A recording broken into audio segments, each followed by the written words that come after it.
Be ready, 10 seconds to go.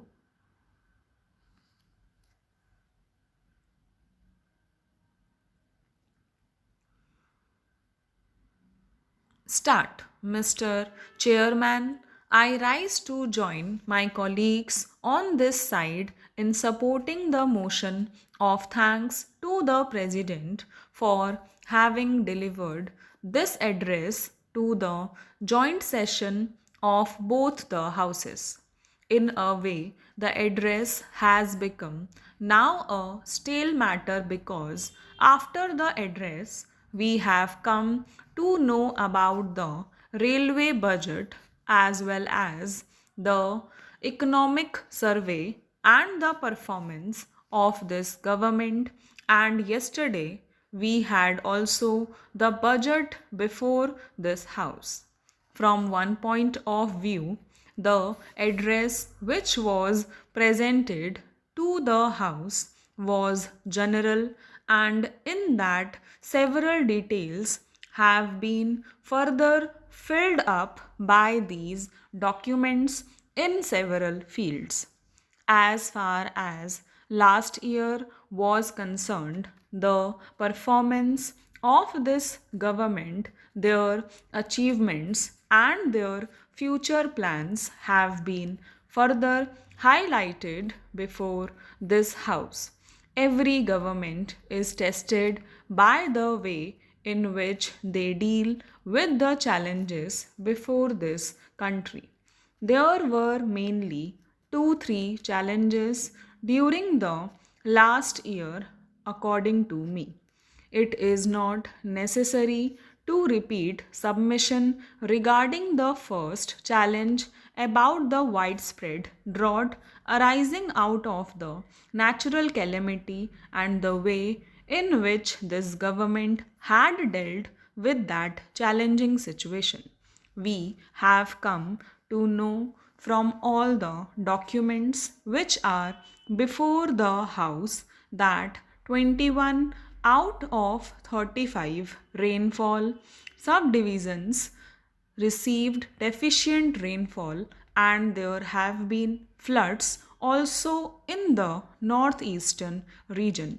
The steps that have been taken by this government are really commendable, and from this point of view, the mention in the address and the further details which are provided to this House go to show that no other government could have done better than what they have done in this field, or even as good as what they have achieved as far as the relief to the drought affected areas and flood affected are concerned. Generally speaking, the drought always transmits its effects to the other fields of the governments also. Accordingly, slowly, the industrial performance was also affected. We did not reach the estimated progress, but we have already achieved and showed a good performance by showing the increase of 10% in this respect.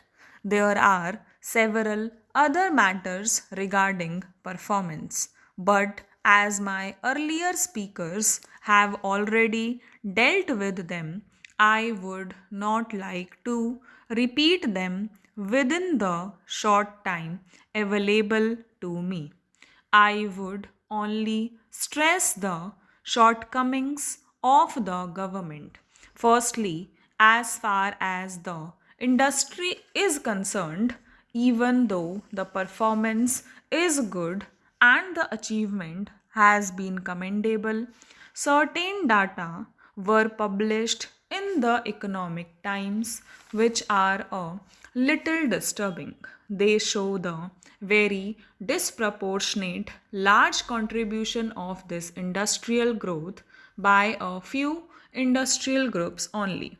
It has been further stated that what emerges from the detailed production in data is that only 28% of industry accounted for as much as 79% of the growth rate. The bulk of the industrial sector, or as much as 60% of it, either grew by less than 5% or suffered a rapid decline. Therefore, I would request the government to look into this matter. I know that they are not complacent about the progress, but if there is imbalance in the growth of the industry and only a few industrial houses are growing, and the rest of the industry are not making as much contribution as desired, then it will be a matter for concern. Many speakers have also referred to the textile policy. The earlier speaker also referred to it. Everywhere in all the sectors which are affected by this textile policy, they are agitated over the present textile policy. Cotton growers are agitated, handloom industry is agitated, powerloom industry and also the cotton textile mills which are in the urban cities are also complaining that because of this policy more unemployment is perhaps being experienced. It is pointed out that nearly 133 mills have been closed, rendering at least 1,66,000 workers jobless. That is the main point of agitation as far as the workers are concerned from the point of view of unemployment. Next Monday, thousands of workers from Bombay are coming to Delhi to demonstrate about the unemployment problem and closure of sick mills in Mumbai. My friend said something about the deployment of military in Tripura. I would not like to join issue with him. He had drawn a parallel between the Punjab elections and Tripura elections. If we consider the matter carefully, the situation was not bad in Punjab after the death of the chief minister and when the elections were declared in Punjab. But in Tripura, the situation was very bad. TNV were butchering the people every day. It was necessary to take steps as far as the central government was concerned. The Disturbed Areas Act was amended only recently and not at the time when Punjab elections were to be held, which came into force recently. The powers under that act enabled the government to deploy military at that time. Stop.